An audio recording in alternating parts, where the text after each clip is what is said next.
Well, one of the things that is troubling my mind in these days is to find out how old is Progreso. Recently, one of our neighboring villages have gotten his 100th birthday, and I am investigating if we are about 100 or we are over 100.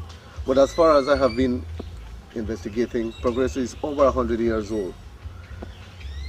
And one of the things that really I like about Progreso is the lagoon, the people, friendly people. The lagoon is one of the attractions that it really attract people when it reaches this land, Progreso. And another thing is of the history of Progreso is about the Maya settlement, the ancient Maya settlement of Chanlacan.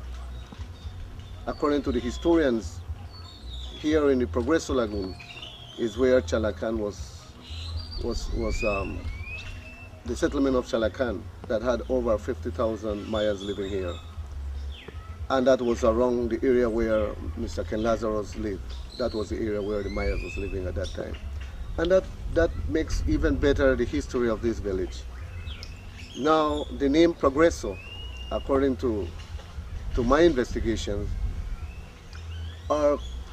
comes out from where some people came from the neighboring country of Mexico, from a town named Progreso in Mexico.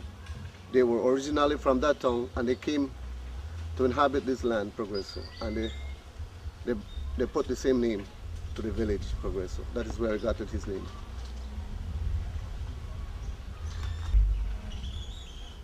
Okay, one of the things that motivate me is the young people. The custom of the village was that the adult or the father was the one that has the land, and the sons, they work the land along with the father. And the young people were not having a chance to own a piece of land. I was motivated to run an office and to give the young people the power to obtain a piece of land.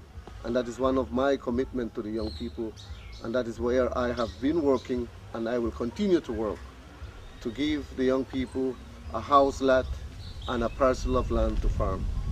That was one of them. The other one was education. I was motivated, and we really needed a better school building, which has been achieved already. We have a nice school building. At that time, the children used to have more than one building to go to school, which was not appropriate for learning. No?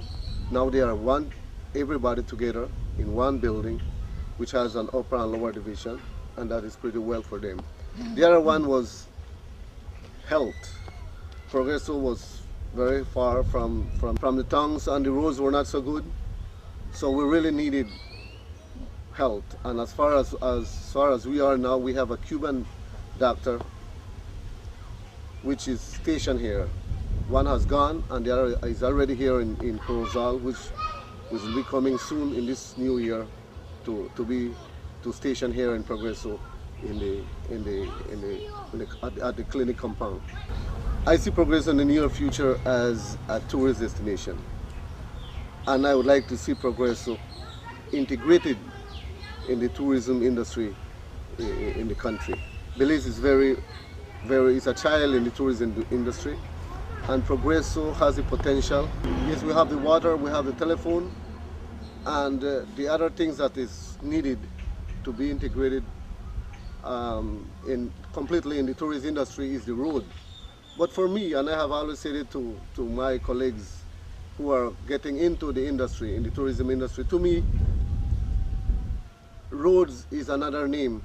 Good paved road is another name for tourism. And we are working very hard, and very, very, very hard, dialoguing with the government, with the local, with the congressman here in the area to lobby for better roads. But I am seeing Progreso integrated completely in the tourism village. And about 10 years old, Progreso will be another Progreso. We will be seeing things that we are not seeing today. It is one of the difficult things to do. For example, I cannot command a person not to sell his land to a foreigner. And it is theirs, and they have the right to do whatever they would like to do. And that is exactly what is happening here in Progreso. Nevertheless, some of the people, they are coming into to get into the tourism industry. But there we have another couple of them that want to get into other industries. For example, I am selling my idea to them, telling them there are another field where they can spend their money. For example, the tilapia farming, which is one of the industries new industry that's coming up here in the country. Tilapia, shrimps farming, which they have a potential market in the US, very good price for it. And I am encouraging them to spend their money in that. And some of them are going into tilapia. I think that around May in this new year, we are going to have a big seminar to deal with the tilapia and to encourage also the young people. I am directing myself in young people to get into the tilapia farming. We need to give them the tools to work, give them the land, get them involved in the tilapia farming, give them training to be tour guides so that they can integrate themselves also with these investors that are coming in to spend their money here, and so that they also get a piece of the pie, you know. We are working hard on the roads, and also there's another projects coming in pipeline, which is ferry, a new bridge where the ferry is, a new bridge which will definitely give another looks, another change economically to the area. And we are working in the ways to help also the cane farmers in their diversifying in other crops, which is one of them. I will continue saying it is tilapia. That's what I am saying more. And traditional crops like beans and corn, which, you know, one of the things that I have seen that the young people have diverted themselves is the way the old people, our grandfathers, our fathers used to live. They used to plant the farm, and they used to have a little thatch house behind the house yard where they used to stock their corn, stock their beans, and they had a stock for the whole year for the new crop coming. That has been erased, and it's very hurtful to the young people because they are more dependable on what the Mennonites plant. The Mennonites are the ones that are doing the farming. I always said to the cane farmers, we are farmers. If they ask what is our occupation, we are farmers.